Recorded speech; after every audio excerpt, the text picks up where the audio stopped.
alunos do Eu Vou Passar, tudo bem? A gente volta a falar sobre a economia brasileira, agora sim aprofundando os tópicos em cima da economia agroexportadora. E aí um probleminha, eu sei que eu prometi a vocês que não ia ter esse fundo azul, mas eu tô com um problema, como essa aula tem muito gráfico, eu não estou conseguindo mudar o azul. Tem um problema operacional aqui entre o computador e a cadeira.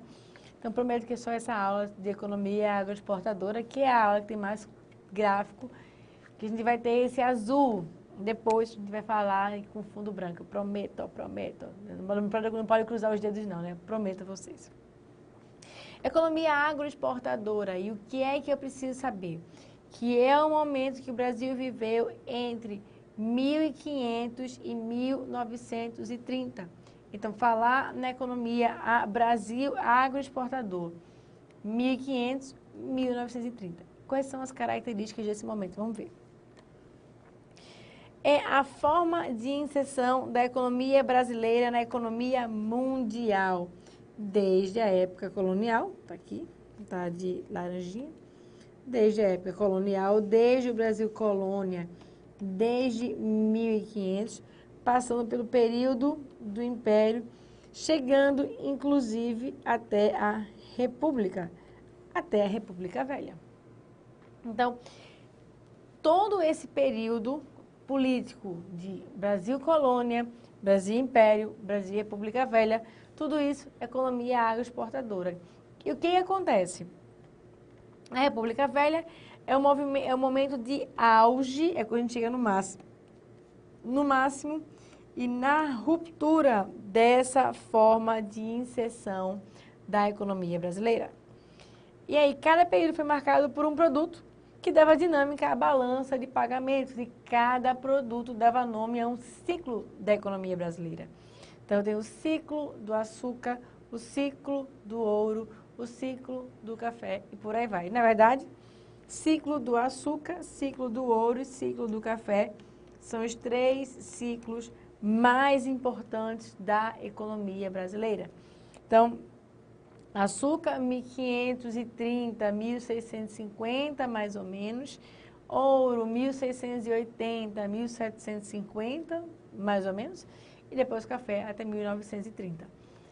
Preciso me preocupar com as datas em economia brasileira? Não. Mas eu preciso, logicamente, ter uma ideia de contexto histórico. Preciso ter uma ideia de cronologia na minha cabeça. Eu não posso dizer que o ciclo do ouro veio antes do ciclo do açúcar. Não posso fazer isso. Eu tenho que considerar que o ciclo do ouro veio depois do ciclo do açúcar. Então, essa cronologia, ela é bem importante para que você compreenda. E aí, o que é importante em cima da ideia da economia agroexportadora de uma forma bem geral? Primeiro, era que existia um alto peso setor externo. Setor interno não era um setor importante na economia brasileira. E a exportação é a variável quase que exclusiva na determinação da renda nacional. E aí, vamos, antes de continuar a falar sobre o movimento da agroindústria, vamos colocar aqui uma observação. Que observação é essa? Quando eu falo em economia, vamos aqui falar em macroeconomia. Quando eu falo em macroeconomia, eu tenho o seguinte. Devemos pensar que a economia ela é uma árvore. Se vocês lembrarem lá das identidades macroeconômicas, nós vamos ter que produção é igual a despesa e essa despesa é igual à renda. Então, vamos partir da premissa mais fundamental de macroeconomia, lá nas contas nacionais. Produção igual a despesa igual a renda. Tudo que eu produzo vai ser consumido através de despesas, tudo que é despesa vai virar renda. E essa despesa, como é que eu analiso? Eu analiso a despesa com base nos meus 4 agentes econômicos. Eu vou falar de famílias, eu vou falar, tá para cá, de empresas depois governo e, finalmente, resto do mundo. Então, eu tenho famílias, empresas, governo, resto do mundo. É para esses agentes econômicos, é desses agentes econômicos que são, aliás, são esses agentes econômicos, para ficar bem rigoroso, que realizam despesa. E aí, quando eu penso em macroeconomia, eu vou lembrar ainda lá da teoria keynesiana. Na teoria keynesiana, vamos botar aqui uma observação. Na teoria keynesiana, eu tenho o seguinte. A teoria keynesiana diz que a demanda cria oferta. E aí, se eu digo que demanda cria oferta, eu tenho um ponto fundamental. Que ponto fundamental é esse? Vamos colocar aqui um novo slide. Que eu posso, dentro dessa ideia, dentro desses conceitos, desenhar a economia como se fosse uma árvore. Uma árvore que vai ser criada por 4 raízes. Uma raiz que é chamada de raiz consumo proveniente dos gastos das famílias. Essa raiz, vou colocar aqui a planta, né? Essa raiz consumo, ela é uma raiz mais curta e mais grossa. Então, ela é curtinha, porque ela tem um prazo de atuação muito pequeno, mas ela tem um forte impacto de curto prazo. Eu tenho uma raiz mais comprida, mas é uma raiz mais fininha. Deixa eu, inclusive, afinar ela aqui, para ficar uma coisa bem lúdica. Que é a raiz dos investimentos. Então, raiz dos investimentos é uma raiz que dá crescimento de mais longo prazo, porque é uma raiz mais profunda. No mesmo padrão, no mesmo padrão que a raiz consumo, está aqui a raiz gastos do governo. E eu tenho aqui uma outra raiz, que pode ter tamanho variado. Esse tamanhozinho aqui, que é a raiz exportações líquidas. Exportações líquidas. O que é que isso significa? Que essas exportações, esses 4 elementos, consumo, investimento, gastos do governo e exportações líquidas, são esses elementos que geram os nutrientes que vão alimentar essa árvore da economia. E essa árvore da economia tem alguns galhos que dão sustentação a essa economia. Eu tenho, vamos fazer assim, 4 galhos fundamentais. Esses galhos vão dar origem lá às minhas folhinhas. Veja só, nunca mais vou esquecer isso aqui, tá? Tá achando que é bobinho, mas não é não, é importante. Eu tenho um primeiro galho que promove, que absorve esse consumo, é o galho agricultura no Brasil. Esse galho, setor agrícola, ele vai, uma vez alimentado, uma vez forte, gerar aqui na ponta, deixa eu botar essa pontinha verdinha, gerar aqui na ponta uma folhinha extremamente importante, ou folhas e frutos extremamente importantes. A folha e o fruto, emprego, a folha, renda. E aí, com essas folhinhas ou esses frutinhos, emprego e renda, nós vamos voltar a alimentar as raízes do crescimento. Então, eu tenho um primeiro braço, o galho da agricultura. Eu tenho ainda o galho da indústria, que está aqui. Eu tenho o galho comércio, que está aqui. E, finalmente, eu tenho o galho serviços.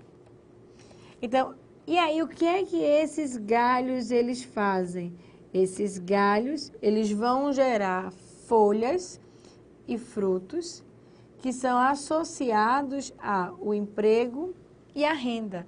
E aí a renda de todos os agentes econômicos, a renda em termos de salários, que são as remunerações dos trabalhadores, a renda em termos de juros, remuneração do capital, a renda em termos de aluguéis, remuneração da terra e, finalmente, a renda, por exemplo, em termos de lucros, que é a remuneração da capacidade gerencial.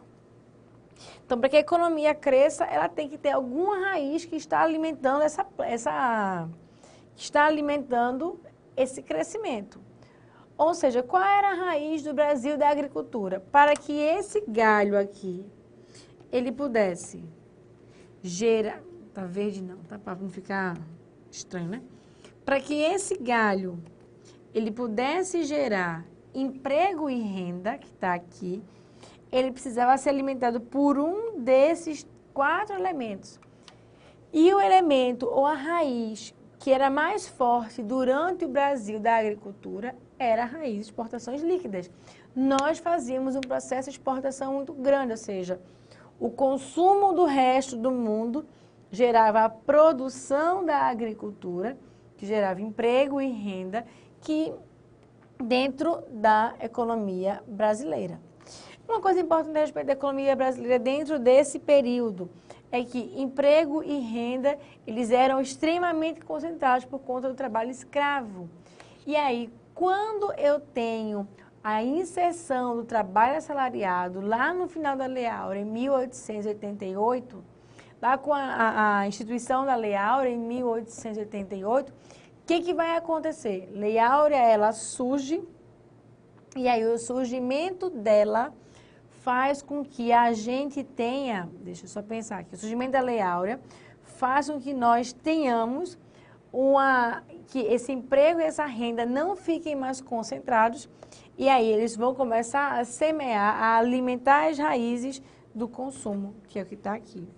E aí essa raiz consumo, uma vez alimentada, vai começar a gerar, ou vai começar a alimentar os outros galhos da nossa arvorezinha. Isso é para ficar bem entendido, tá? Então, o que eu tenho aqui? A exportação, agora vamos começar a entender dentro da árvore.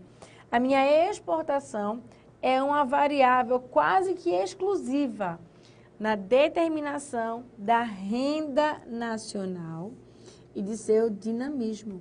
Ou seja, as minhas exportações líquidas, minha variável de exportação, o consumo do resto do mundo fortalecia o galho da agricultura que gerava renda e que dava dinamismo à economia. E aí qual é o problema? O problema das exportações é a alta dependência de variáveis fora do controle das autoridades nacionais. Então, essa raiz aqui, eu não tenho controle sobre ela. Controle nenhum, porque eu não sei como é que eu alimento essa raiz. Porque eu não sei como é que eu alimento essa raiz. Porque eu não sei quais são os adubos corretos. Porque essa raiz aqui, ela é ativada através, deixa eu colocar aqui um tomzinho mais pastel. Essa raiz, ela é ativada dependendo do comportamento internacional. Então, é o comportamento internacional, é a dinâmica internacional que diz como é que essa raiz ela vai ser nutrida. E aí o que eu tenho? Eu preciso crescer, mas eu não sei como fazer crescer, porque essa minha raiz não está em cima do meu controle. E aí, o que acontece? Eu tenho impacto da demanda externa, eu tenho o impacto da oferta de países concorrentes, da comercialização que é internacional. E aí, segundo a Maria da Conceição Tavares, que ela é muito forte nessa área de economia brasileira, ela diz que esse momento em que eu estou baseando meu crescimento interno numa variável externa, essa situação é chamada de modelo de desenvolvimento voltado para fora. Então, o que é um modelo de desenvolvimento voltado para fora? É quando eu não tenho controle das variáveis que determinam o meu crescimento interno. O que pode ser muito bom. Pode ser muito bom quando eu vivo um movimento de alto crescimento de renda internacional. Mas pode ser algo muito perigoso quando eu vivo um movimento de retração do cenário internacional. E aí o que acontece? Quais são as diferenças entre os países agroexportadores e os países centrais? Países agroexportadores. E eu tenho a exportação como variável-chave na determinação da renda. Então, a minha exportação é o meu principal vetor de crescimento. Nos países centrais, as exportações são importantes, mas também o investimento interno é importante para o crescimento. Então, não é só exportar, eu tenho um crescimento endógeno, eu tenho um crescimento interno que é extremamente importante e que faz a economia crescer. Então, quando eu falo em país agroexportador e país central, o que é que eu tenho? Que no país exportador só tenho uma variável que vai definir o ritmo da economia. Nos países centrais eu tenho mais de uma variável que vai definir o ritmo da economia. No caso dos exportadores, a pauta de exportações é de base estreita, com poucos produtos primários. Quando a gente fala em países agroexportadores, a maior parte realiza um processo de monocultura. Eu vou cultivar apenas uma cultura. Qual cultura eu vou trabalhar mais fortemente? Eu vou trabalhar mais fortemente aquela cultura que é a mais alinhada com aquilo que o mercado internacional quer e que está mais forte na minha pauta de exportação. Em seguida, importação para suprir consumo interno.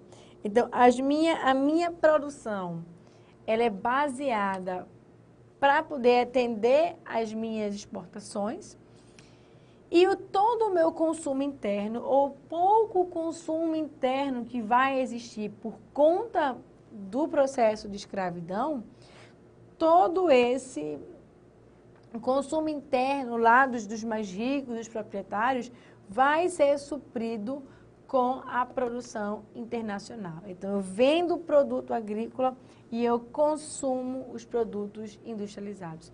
Eu vendo o produto que eu não consumo e eu compro um produto que eu não produzo. E aí, então, essas são as características dos países exportadores ou agroexportadores. Para os países centrais, a pauta de exportação não difere da pauta de consumo. Então, o que eu vendo é o que eu consumo também. Eu vendo uma parte daquilo que é consumido aqui. Finalmente, no caso dos agroexportadores, há uma grande diferença na base produtiva e na base de consumo. Porque eu faço uma monocultura, então a minha produção é basicamente uma produção apenas, e eu consumo todo o resto.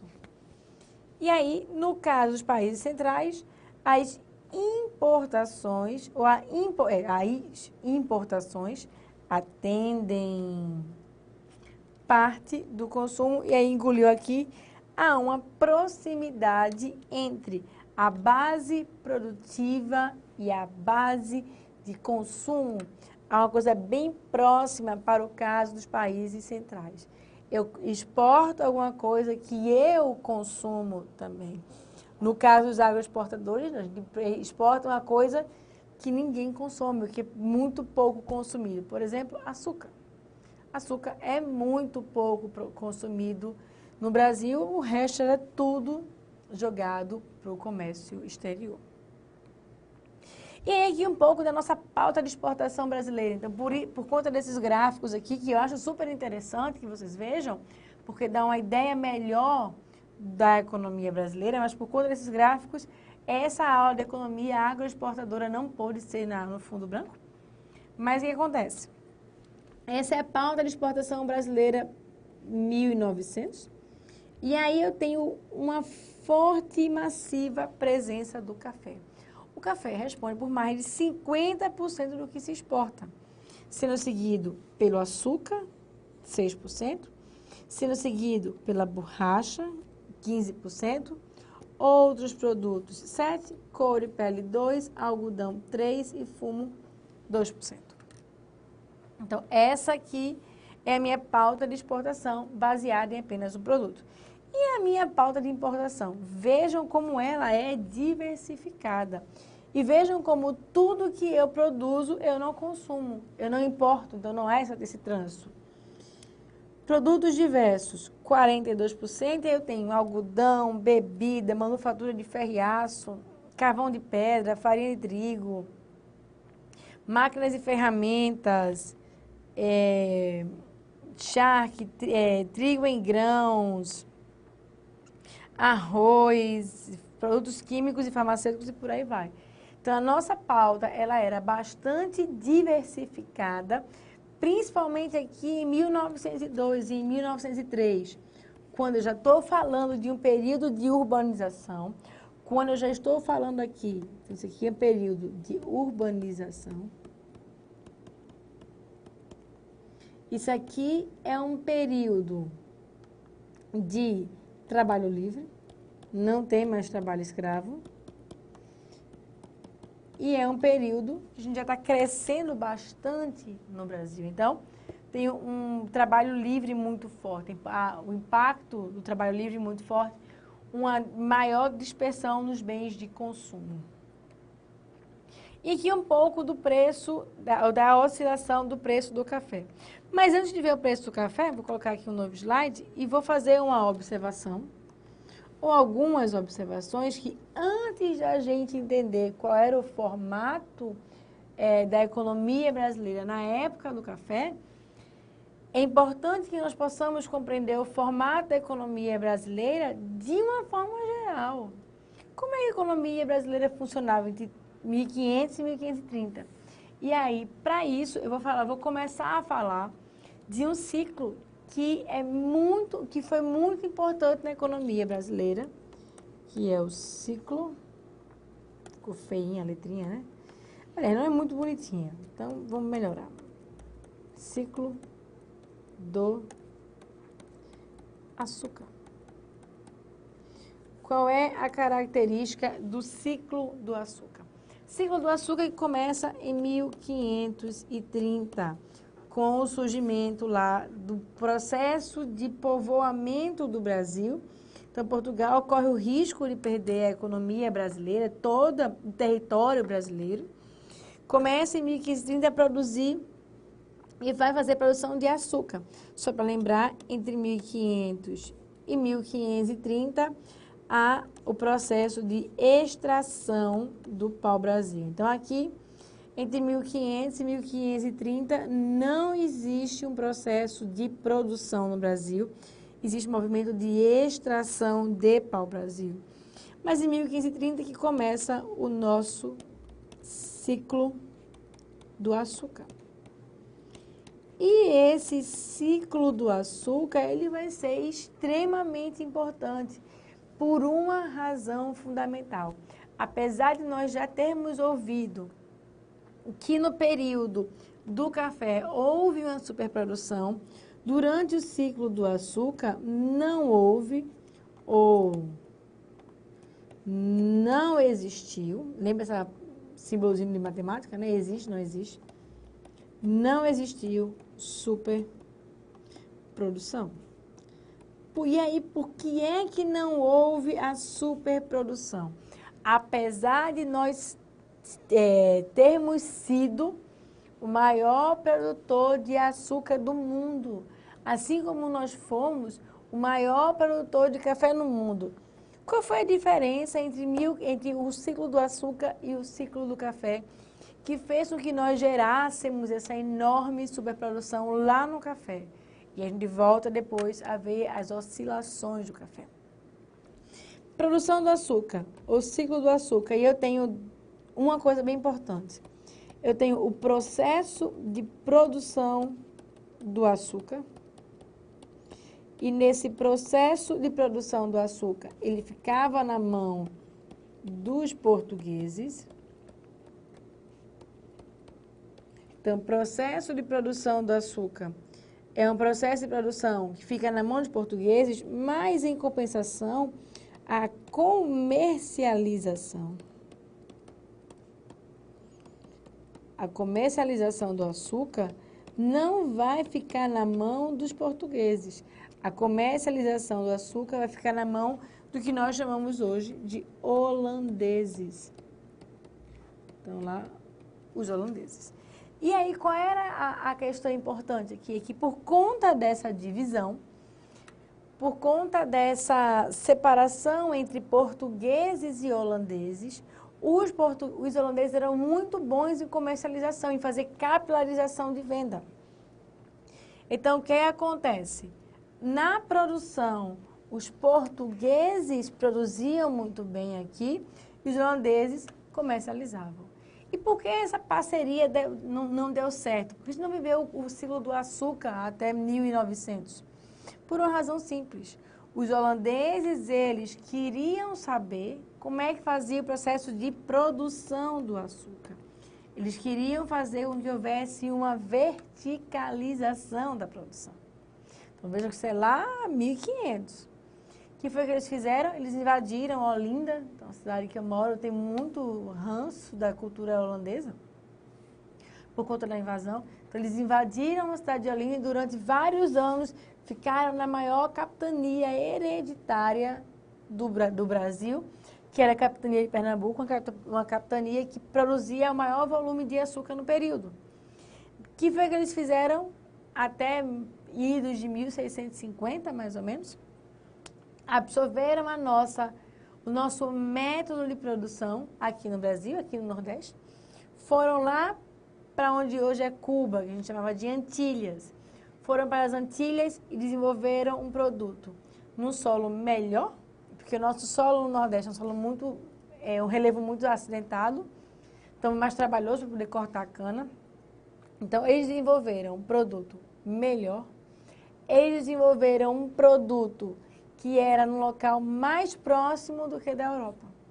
Então, quando eu falo em ciclo do açúcar, e o ciclo do açúcar deu errado não porque houve uma superprodução, mas porque não havia mais um canal de comercialização.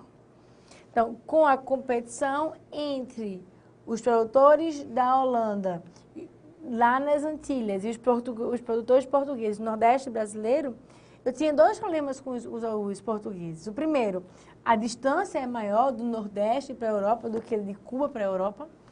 E eu tenho um problema de comercialização. Por isso, o ciclo do açúcar não deu certo. O que aconteceu com o ciclo do ouro? Logo em seguida, o ciclo do açúcar surge e ele desaparece. Ciclo do ouro, vamos colocar aqui aproximadamente 1650. A gente encontra ouro nas Minas Gerais.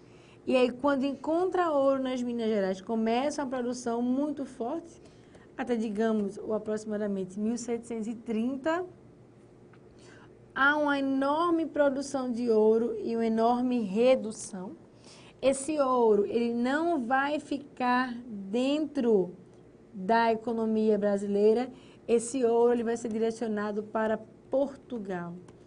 E o que foi que os portugueses fizeram com esse enorme ingresso de ouro vindo da colônia Brasil? Os portugueses fizeram um tratado chamado Tratado de Panos e Vinhos com a Inglaterra. Em cima desse tratado, eles compravam os panos e vendiam os vinhos e pagavam isso com o ouro brasileiro. Foi então com as barras de ouro do Brasil que nós começamos a financiar a Revolução Industrial da Inglaterra. Ponto importante, o ouro se desfaz, a gente vive em um ciclo de crescimento, um ciclo de redução. A gente cresce e a gente se desfaz. E aí, nesse processo de distensão do modelo do ouro, eu já estou em Minas Gerais, eu começo a ingressar no estado de São Paulo e eu começo a produzir café. Café que vai marcar o principal período, o auge do modelo da agroexportação no Brasil, e café que vai mostrar também o processo de distensão de uma economia agrícola para o início de uma economia industrial. Como é que o café surgiu, quais são as características, qual é a volatilidade de preços e como é que ele deixou o Brasil da agricultura para a indústria, que a gente vai ver na próxima aula. A gente se encontra em breve. Até lá!